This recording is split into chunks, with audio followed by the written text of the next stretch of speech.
بسم اللہ الرحمن الرحیم۔ تمام تعریفیں اللہ کے لیے ہیں جو تمام جہانوں کا پالنے والا ہے۔ محترم ناظرین، آج کا ہمارا موضوع قارون کا محل۔ قارون کون تھا؟ قارون کا خزانہ کیسا تھا؟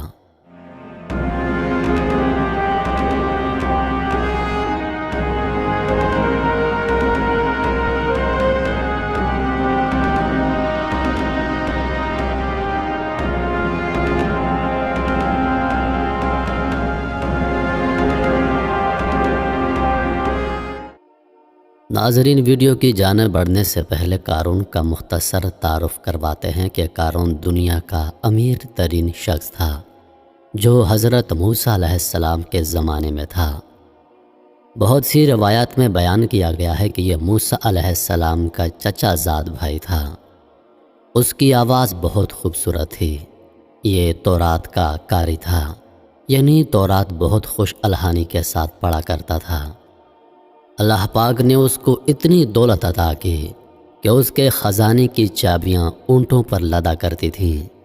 اس کے خزانے کی چابیاں اٹھانے کے لیے کئی لوگوں کا ایک گروہ ہوا کرتا تھا۔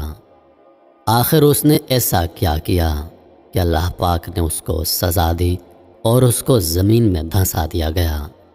اس کا محل اتنا بڑا تھا کہ اس میں 3000 کمرے تھے۔ حال ہی میں مصر میں اس کا محل دریافت ہوا ہے، تو چلیے پہلے اس کے محل کے بارے میں پڑھتے ہیں اور اس کے بعد قارون کا واقعہ پڑھتے ہیں۔ بنی اسرائیل کے زمانے کے معروف بادشاہ قارون کا محل مصر کے جنوب مغربی صوبے الفیوم میں نہر قارون کے جنوب مغربی جانب واقع ہے۔ کہا جاتا ہے کہ یہ قارون کا خاص محل ہے جس کے نام کا ذکر قرآن کریم میں کیا گیا، اور اللہ عز و جل نے اس کو زمین میں دھنسا دیا تھا۔ مذکورہ محل میں 3000 کمرے ہیں۔ اس میں داخل ہونے والا راستہ بھٹک جاتا ہے اور باہر آنے تک دماغی توازن کھو چکا ہوتا ہے۔ تاہم آثار قدیمہ اور تاریخ کے مصری ماہرین باور کرواتے ہیں کہ قارون کا حقیقی محل عراق کے علاقے نینوا میں واقع تھا۔ قدیم زمانے کے مصریوں نے اس محل کو قصر قارون کا نام اس واسطے دیا کہ اس کے پڑوس میں نہر قارون واقع ہے۔ اس نہر کو یہ نام اس کی کثرت تلاطم کی وجہ سے دیا گیا۔ ابتدا میں اس کو نہر قارون کا نام دیا گیا، جو بعد میں بگڑ کر نہر قارون ہو گیا۔ قارون ہی قبل از مسیح میں مصر کا بادشاہ تھا، جبکہ ہیرودوت کے سابقہ معلومات کے مطابق قارون کا محل اور اس کا واقعہ آشور شہر نینوا میں پیش آیا۔ قارون اور اس کے گھر کو زمین میں دھنسانے کا واقعہ سیرت و واقعات بیان کرنے والے علماء نے ذکر کیا ہے کہ موسیٰ علیہ السلام نے بنی اسرائیل کو دریا کے پار لے جانے کے بعد قربانیوں کا انتظام حضرت ہارون علیہ السلام کے سپرد کر دیا۔ بنی اسرائیل اپنی قربانیاں ہارون علیہ السلام کے پاس لاتے اور وہ ان قربانیوں کو مذبح میں رکھتے جہاں آسمان سے آگ اتر کر ان کو کھا لیتی۔ قارون کو ہارون علیہ السلام کے اس منصب پر حسد ہوا۔ اس نے موسیٰ علیہ السلام سے کہا، رسالت تو آپ کی ہوئی اور قربانی کی سرداری ہارون علیہ السلام کی، میرے پاس تو کچھ بھی نہ رہا، حالانکہ میں تورات کا بہترین قاری ہوں، میں اس پر صبر نہیں کر سکتا۔ حضرت موسیٰ علیہ السلام نے فرمایا، یہ منصب ہارون علیہ السلام کو میں نے خود سے نہیں دیا بلکہ اللہ تعالیٰ کے حکم سے دیا ہے۔ قارون نے کہا، خدا کی قسم، میں آپ کی بات کی تصدیق نہیں کروں گا جب تک آپ مجھے اس بات کا ثبوت نہ دکھا دیں۔ اس کی بات سن کر حضرت موسیٰ علیہ السلام نے بنی اسرائیل کے سرداروں کو جمع کیا اور ان سے فرمایا، اپنی لاٹھیاں لے آؤ۔ وہ لاٹھیاں لے کر آ گئے تو موسیٰ علیہ السلام نے ان سب کو اپنے خیمے میں جمع کیا اور رات بھر بنی اسرائیل ان لاٹھیوں کا پہرا دیتے رہے۔ صبح کو ہارون علیہ السلام کا عصا یعنی ان کی لاٹھی سرسبز و شاداب ہو گئی اور اس میں پتے نکل آئے۔ موسیٰ علیہ السلام نے فرمایا، اے قارون، تو نے یہ دیکھا؟ قارون نے کہا، یہ آپ کے جادو سے کچھ عجیب نہیں۔ موسیٰ علیہ السلام اس کے ساتھ اچھی طرح پیش آتے رہے، لیکن وہ ہر وقت آپ کو ایذا دیتا اور اس کی سرکشی اور تکبر موسیٰ علیہ السلام کے ساتھ عداوت دم بدم ترقی پر تھی۔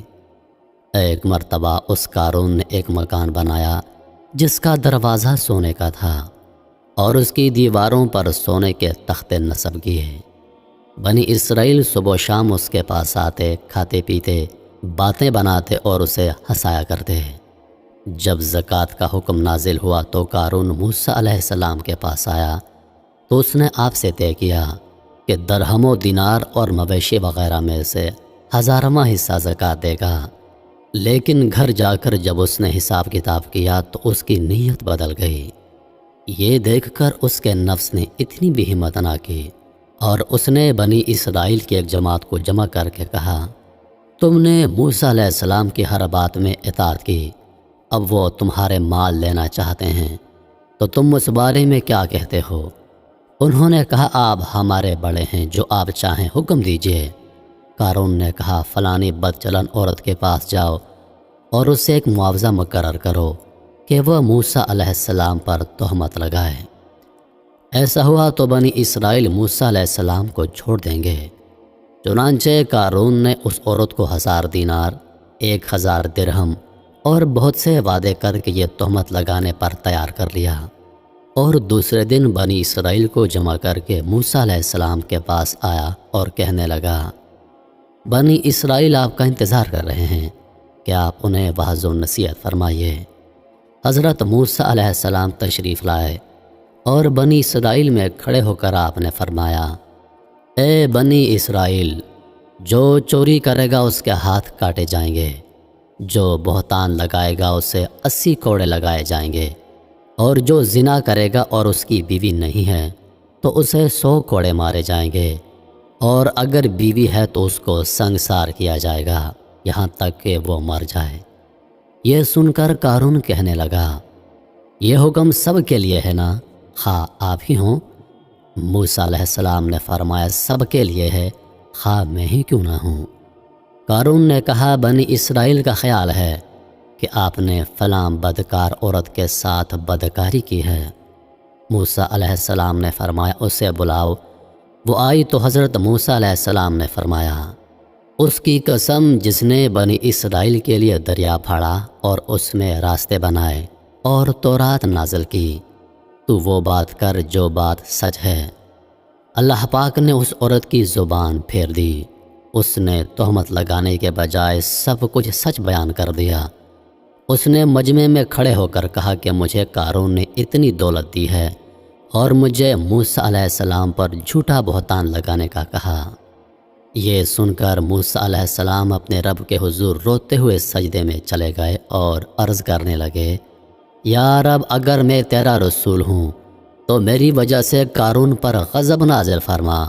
اللہ تعالیٰ نے آپ کو وحی فرمائی کہ میں نے زمین کو آپ کی فرما برداری کا حکم دے دیا ہے، آپ اسے جو چاہیں حکم دیں۔ حضرت موسیٰ علیہ السلام نے بنی اسرائیل سے فرمایا، اے بنی اسرائیل، اللہ تعالیٰ نے مجھے قارون کی طرف بھی اسی طرح رسول بنا کر بھیجا ہے جیسا فرعون کی طرف بھیجا تھا، لہٰذا جو قارون کا ساتھی ہو وہ اس کے ساتھ اس کی جگہ پر ٹھہرا رہے، اور جو میرا ساتھی ہے وہ اس سے جدا ہو جائے۔ یہ سن کر سب لوگ قارون سے جدا ہو گئے۔ پھر موسیٰ علیہ السلام نے زمین کو حکم دیا کہ قارون کو پکڑ لے۔ زمین نے قارون کو پکڑ لیا اور اسے دھنسانا شروع کر دیا۔ قارون گھٹنوں تک جب دھنس گیا تو اس نے رونا پیٹنا شروع کر دیا اور موسیٰ علیہ السلام سے معافی مانگنے لگا۔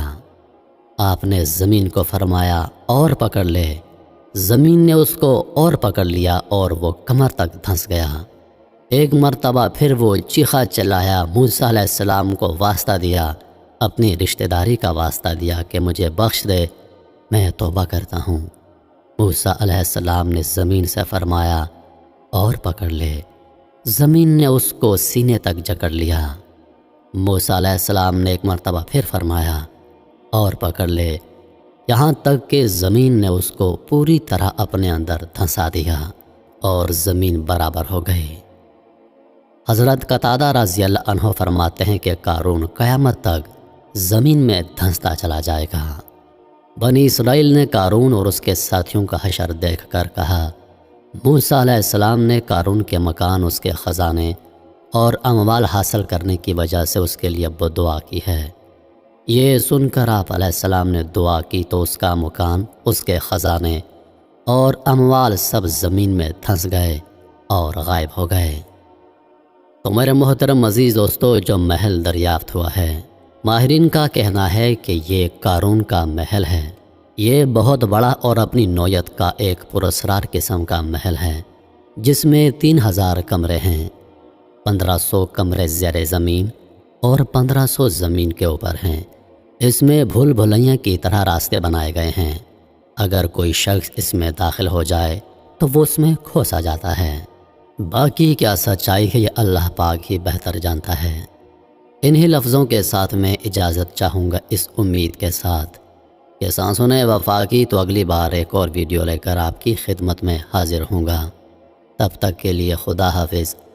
اللہ پاک آپ سب کا حافظ و نگہبان۔ ہنستے رہیے اور ہمیشہ مسکراتے رہیے۔